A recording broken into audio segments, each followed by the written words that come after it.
This message comes from Schwab.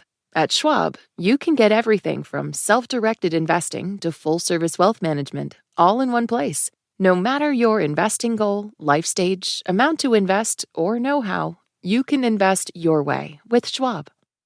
Hey, Alex here. Do you live in the New York area? If so, come see Planet Money Live, August 18th at the Bell House in Brooklyn. There'll be a bunch of us there from Planet Money and The Indicator, and if you buy early access tickets, you can hang out with us before the show. We're putting together a blend of storytelling, guests, and a tribute to unsung economic heroes. Alexei might be in costume. It's going to be a mix of different things designed to be a celebration, a fun night out that is also about economics and asks big questions like, what should the government do to make us all richer and life more affordable? This is a taping for part of the finale for summer school and will crown a valedictorian. There'll be a quiz and trivia segment that you can be a part of, so you might end up on the podcast. Buy your tickets at npr.org/planetmoneylive. That's npr.org/planetmoneylive. You can do it right now on your phone. Here's the show. This is Planet Money from NPR. I live in Pittsburgh, Steel City, and for more than a year, I've been inundated by ads from the company U.S. Steel, like this one. Welcome to Irvin Works, just one of 3 U.S. Steel plants here in the Mon Valley. I'm fourth-generation steel, and I'd like it to remain here. The American steel industry is not what it used to be. There were once dozens of steel plants employing many thousands of people. Now they employ just a few thousand. And a year and a half ago, the company announced it was going to be sold. And not to an American company, to a foreign company, a Japanese company. And U.S. Steel said, this is a great thing for us, a lifeline. Otherwise, we will have to shut mills down. So these ads are full of hard hat-wearing steelworkers trying to convince viewers that this sale was the right thing. Towns like ours. Restaurants like this one. All depend on the plant running. Let's get it done. U.S. Steel and Nippon Steel, the future of American steel. So the company really wanted this deal. But when it was announced to the public, it was right in the middle of the election cycle. Pennsylvania is a swing state. Very purple. Yeah. And U.S. Steel is this storied American company. And just about every big-name politician on both sides of the aisle freaked out. I will stop Japan from buying United States steel. U.S. Steel should remain American-owned and American operated by American union steelworkers, the best in the world. In fact, before leaving office, President Biden blocked the sale, said it threatened U.S. national security. But just recently, in a dramatic twist, we're here today to celebrate a blockbuster agreement that will ensure Trump completely reversed course. He approved the sale of U.S. Steel to Nippon Steel. We're going to have a great partner. And I have to tell you, Japan has been a tremendous friend of mine during my years as president. And then So the company was sold, but with one big caveat. Even though U.S. Steel is now owned by a Japanese company, the United States government will be very involved in managing it. Yeah, the American government has its hands all up in this deal. The U.S. government can appoint a member to the company's board. No factory can close, and workers' pay can't be reduced without President Trump's approval. Nippon cannot change U.S. Steel's name. And Nippon has to invest billions of dollars updating mills and building a new one. Which kind of sounds like foreign ownership, but with handcuffs. And the question is this a new way to secure foreign investment while also protecting American interests? Or is this unprecedented government overreach? Hello and welcome to Planet Money. I'm Erica Barris. And I'm Sally Helm. How did this deal happen and why?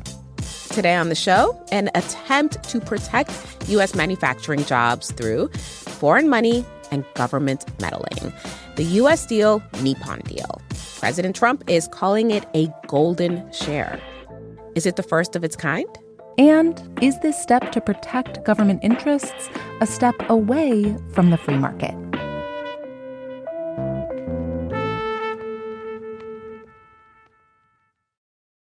Support for this podcast and for Planet Money Summer School comes from Capital One. With no fees or minimums on checking accounts, it's no wonder the Capital One Bank guy is passionate about banking with Capital One. If he were here, he wouldn't just tell you about no fees or minimums. He'd also talk about how Capital One cafes are open 7 days a week to handle your banking needs. It's pretty much all he talks about, in a good way. What's in your wallet? Terms apply. See CapitalOne.com/bank. Capital One N.A., member FDIC. This message comes from Insperity, providing HR services and technology, from payroll, benefits, and HR compliance to talent development. Learn more at Insperity.com/HR matters. When it comes to foreign investment in the United States, we all know about the invisible hand of the market. But there are also the invisible hands of the government. The U.S. government is actually quite involved in defining the shape of big international business deals. And it's useful to understand the mechanics of that, like the mechanisms of control. When a foreign company wants to buy an American company or invest big money, they can't just go ahead and do the deal. There is an entire vetting system designed to determine if a foreign investor will be a good fit for our country. And part of the vetting is going before this agency that, despite how important it is not a household name. It's called CFIUS. That is not Sisyphus. Sisyphus, of course, would be a mythological man who is even now pushing a boulder up a hill. He can't stop. No, This is CFIUS, the Committee on Foreign Investment in the United States. It is like America's gatekeeper when it comes to foreign investment around things that involve national security. And the vast majority of what they do is top secret. Did you have to take an oath? I got a top secret security clearance. Sarah Bowerly-Dansman is a political economist who did a stint at the State Department as a CFIUS case officer. And I got an extra layer of security clearance above that so that I was able to go into what's called a SCIF, which is a place that has extra layers of protection so that you can talk about things that are classified at the top secret level. CFIUS is this interagency committee. Its members come from Treasury, Homeland Security, Commerce, Energy, Defense, Trade, and folks from the White House. And their whole purpose is to protect the security of the United States by scrutinizing any foreign players trying to buy American companies or to invest in the country. Foreign companies and people invest more than $5 trillion a year in U.S. companies. And CFIUS was created to make sure those companies and people don't mess with U.S. interests. If you're going to come here, you got to be on our side. They strike deals with companies to make sure of that. National security agreements. And historically, those deals have had to do with defense. They have all been companies that are integrated into the defense industrial base or providing important kind of critical infrastructure services. So the U.S. will look at companies and tell them, okay, you can operate in the U.S., but here are some rules. You can't share certain key technologies, or you might be required to fill orders from the U.S. government. CFIUS required the Japanese company SoftBank to agree to a bunch of rules when it acquired the cell phone company Sprint. Or, in more extreme cases, the U.S. government will just say, sorry, you can't buy this American company.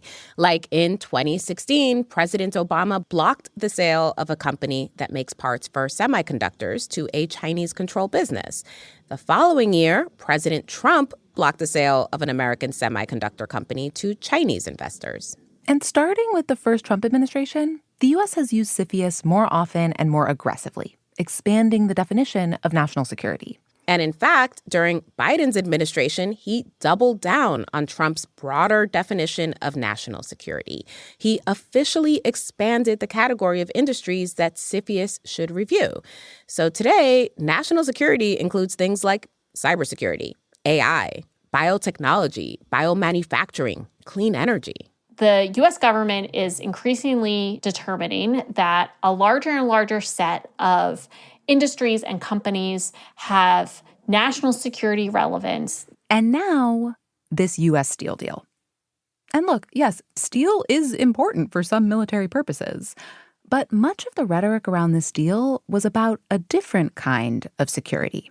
U.S. Steel is not producing steel in any kind of major or important way for the Department of Defense. What's the rationale? What I would say is that there has been this general idea that having the capacity for the U.S. to produce steel is important for being able to be self-reliant, particularly in a time of war. The idea is steel production is part of military readiness. So this deal might be about national security, but it also seems to be about job security, protecting American manufacturing, American jobs. On the day the deal was signed, a White House spokesperson said it will help safeguard U.S. national and economic security. And the Commerce Secretary posted about it. Yeah, it's like the government is thinking of national security not through the battlefield, but through the factory floor. Economic security. Of course, CFIUS does all this vetting, figuring out whether a company or investor is the right fit for the USA behind the scenes. They don't disclose what they're discussing, what confidential security information the different agencies are sharing. And what happens after all that vetting is also secret. That is the part where, when necessary, foreign investors and the U.S. government agree to some terms in something called a national security agreement. Most of the time, no one hears anything about it. CFIUS is not allowed to release information about this. What happens if someone does? Like, do you get in trouble? Yeah, it's a criminal offense. So it's not just that you could be fined, but you could be thrown into prison. So people take it very seriously. But in this U.S. Steel acquisition, we learned a lot more than we usually get to. The U.S. government did disclose it to the public. Like, it was on all the social media platforms. Like, everyone's been talking about it. I mean, the rules are different under Trump. Steel is doing great now because of what we did. Trump talked about it. Commerce Secretary Howard Lutnick posted details. Pennsylvania Senator Dave McCormick did interviews about it. I think this is great for our security, great for our national security, economic security. Maybe because after months of swearing to stop this deal from going through, they needed to explain to the public why they were instead clearing the path for it. Now we're really doing great. Big investments being made in Pennsylvania. You've been reading about it. The CEO of Nippon Steel was quoted in the press about the unusual control his company conceded, but he said they'll retain sufficient managerial freedom. At a press conference, he said Biden's rejection of the deal was unreasonable, and now Trump has made the right decision. The White House said the deal has, quote, powerful terms that directly benefit and protect America. Some of the stipulations: Nippon will not be allowed to move U.S. Steel's headquarters away from Pittsburgh without permission from the president. It cannot reduce or delay its billions of dollars of investment, move jobs out of the U.S., close steel plants over the next decade, even reduce salaries. And Trump used an unusual term to describe the new arrangement. And we have a golden stock, we have a golden share, which I control or president controls. Now, a golden share. What on earth is that? That's after the break.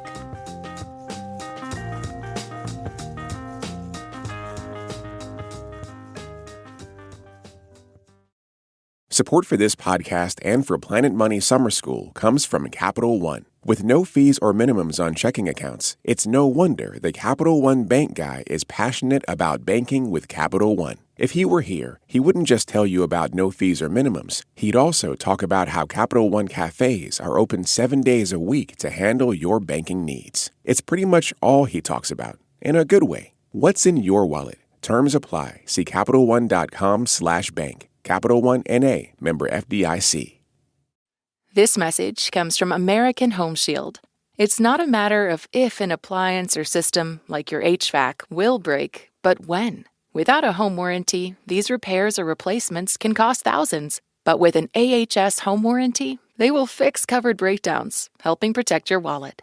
Get 20% off all plans at ahs.com/NPR and see promo details. See ahs.com/contracts for coverage details, including service fees, limitations, and exclusions.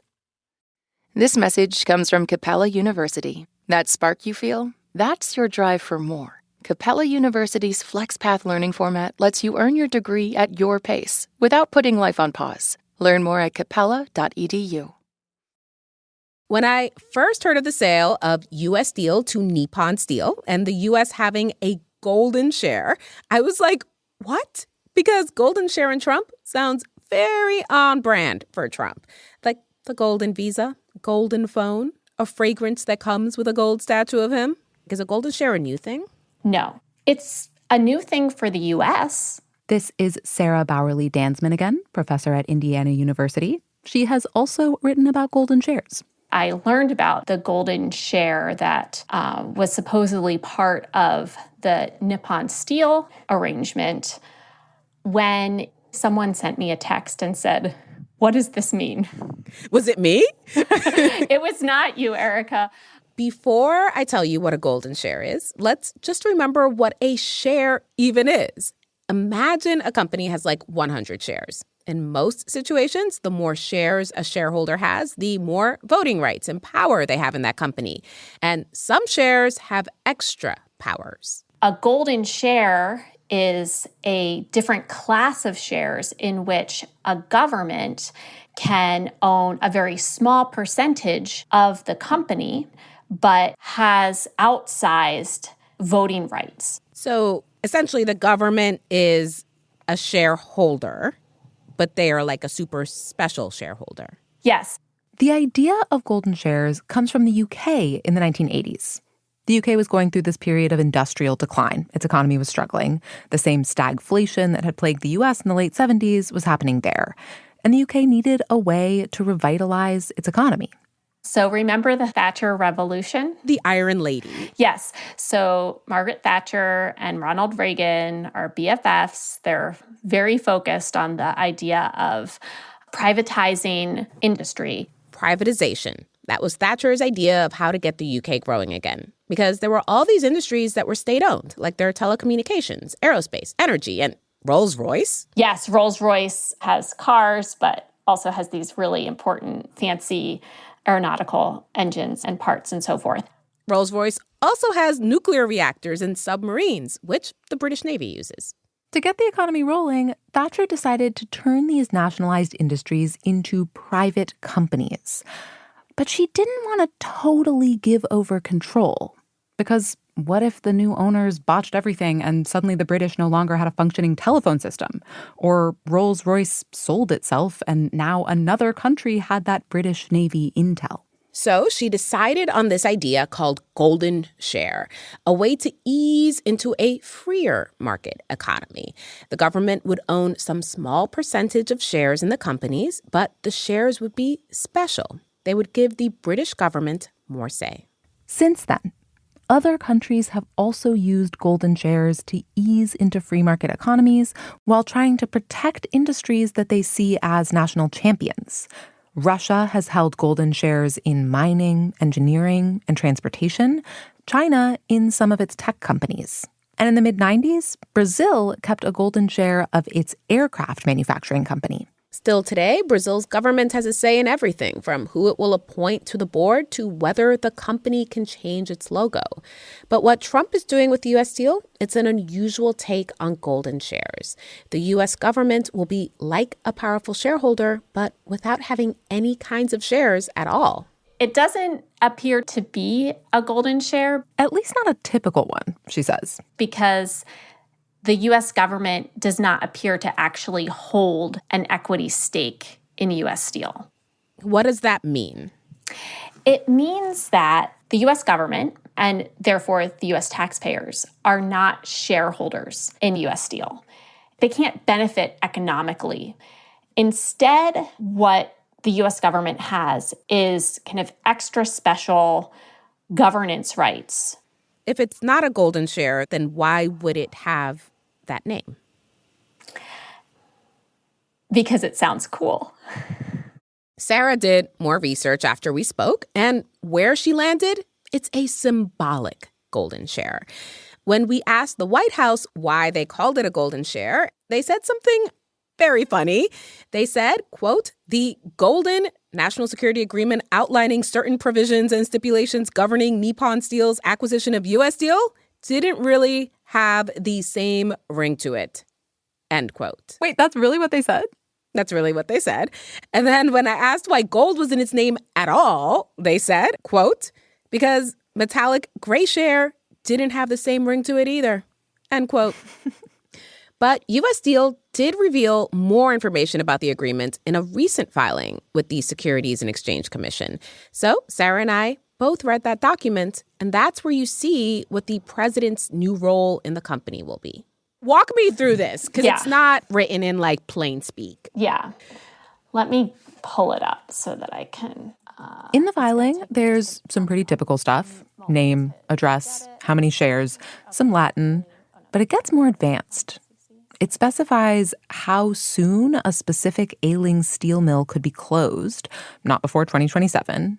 And more unusual, the U.S. president's name is listed. You're saying it's weird. This is not typical. It is a novel arrangement.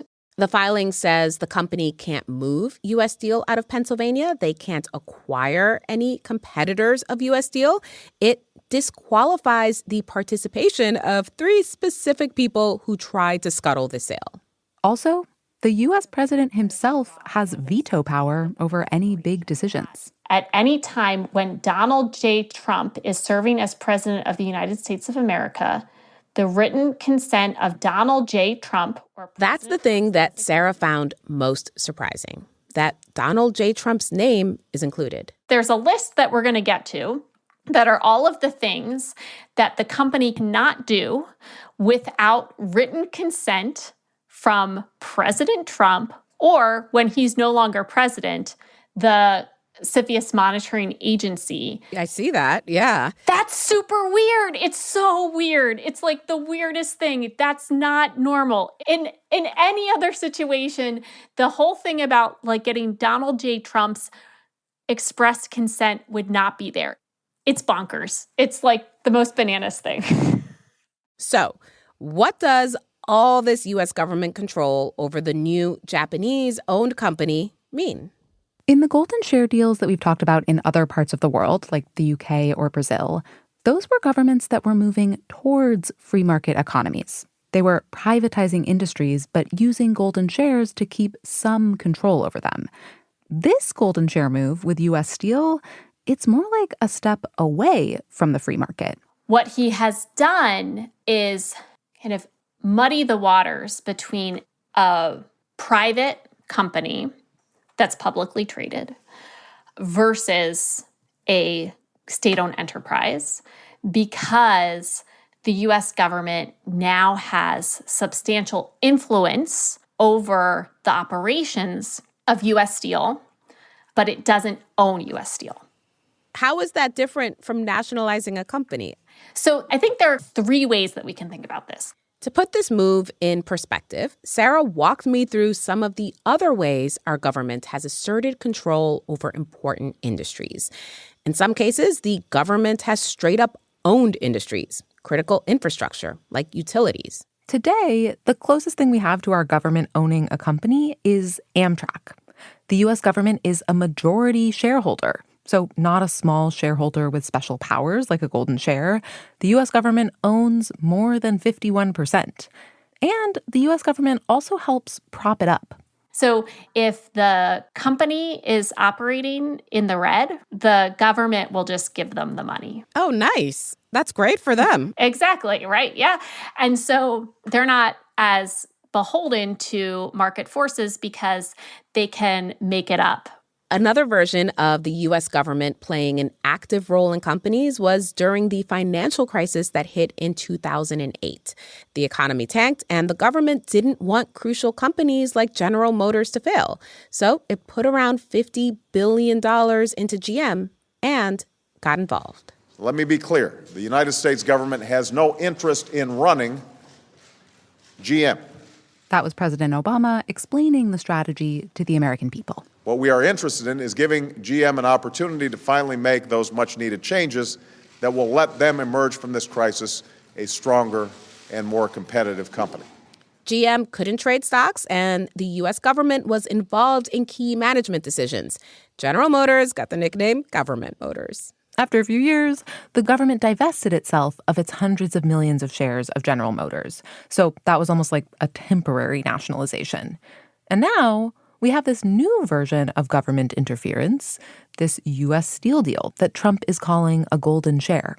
Which is about the government having influence over the company without having an ownership stake in it. It's about state influence. And that influence is really through that national security agreement we told you about, through CFIUS, the committee that oversees foreign investment. The U.S. is using its influence to help keep U.S. Steel alive and in service of the country while allowing a Japanese company to own it, and using its latest expanded definition of national security that includes economic security in the process. And that could be a good thing. The government gets what it wants, and Nippon Steel gets to expand their company, their global footprint. But economists don't love the idea of governments running industries, even in small ways. One reason? Other investors don't want governments having disproportionate influence. Like designating different kinds of shareholders could feel unfair, because if you're not in the golden share category, you might be like, I'm a second-class shareholder. Maybe you don't want to invest at all. That's not great for markets. Like Brazil's big say in what happens to the country's prized aircraft company, Embraer. It might prevent regular shareholders from making the maximum profit. The Brazilian government is going to say that's a price we're willing to pay, right? Like, it's amazing that we as a middle-income economy can compete with the likes of Boeing and Airbus. So they're not going to give that up, right? They don't mind if it costs them some money. But the other shareholders might mind. Basically, there are trade-offs. And any government that is using any of these tools to keep their fingers in private companies has to deal with them. So if the U.S. government is using golden shares or just using CFIUS agreements more extensively to meddle in how international investors can run companies, Sarah says there are going to be consequences. And if this deal with Nippon Steel is any indication of how the U.S. government is going to handle foreign ownership moving forward, Sarah worries it could give foreign investors pause. Buying U.S. companies is probably going to be seen as a less lucrative or have less of an upside. Foreign investors play a big role in the kind of U.S. manufacturing that Trump is trying to encourage. Sarah lives in Indiana, and she says a lot of the plants in her state are doing well because of foreign investment. If owning those plants in the future will mean handing over controls to the U.S. government, they might be less willing to do so, and that could mean that the manufacturing sector grows more slowly. The companies that decide to take these deals, they're exposing themselves to quite a bit of risk because they're going to allow the government to make pretty substantial decisions about capital allocation. That means that those decisions are no longer going to be determined by market conditions, but instead will be determined by political conditions. It is hard to know what CFIUS has been doing and will do because this U.S. Steel agreement is the rare case of anyone talking about any of that. What we do know is that there's been a huge expansion of the business transactions CFIUS reviews under Trump and under Biden. And increasingly, the government has used that looser definition of national security. Still, only a small fraction of the reviews actually result in a binding national security agreement. But those can last years and years. So the total number of companies following orders from the U.S. government keeps piling up. One more thing I know is this U.S. Steel deal is good for a small group of my neighbors, the few hundred steel workers whose mill is about 12 miles from my home. Because the CFIUS agreement says that mill cannot close for the next 10 years. On our next episode, it's Planet Money Summer School. We'll look at one way the government can encourage innovation, the protection of intellectual property. And we've got a meaty case study to discuss whether you should be able to patent a cut of steak. A quick reminder that Planet Money Plus supporters get early access to new episodes of Summer School. So if you haven't signed up yet, now's a great time to join. You also get sponsor-free listening and help keep our work going. Just go to plus.npr.org/planetmoney. You can find a link in our show notes. This episode was produced by Willa Rubin and edited by Marianne McCune. Research help from Emily Crawford and Emma Peaslee. It was fact-checked by Sierra Juarez and engineered by Robert Rodriguez. Japanese translation help from Yuki Noguchi. Alex Goldmark is our executive producer. Thank you to Jim Secreto and Florian Mersline. I'm Erica Barris. And I'm Sally Helm. This is NPR. Thanks for listening.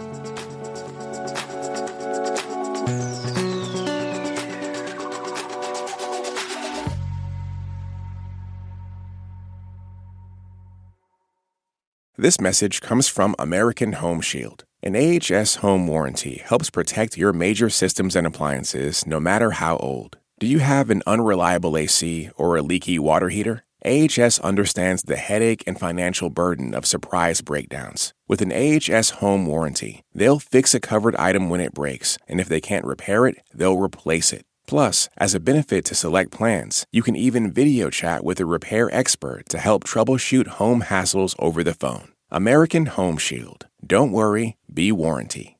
Get 20% off all plans at ahs.com/NPR and see promo details. See ahs.com/contracts for coverage details, including service fees, limitations, and exclusions.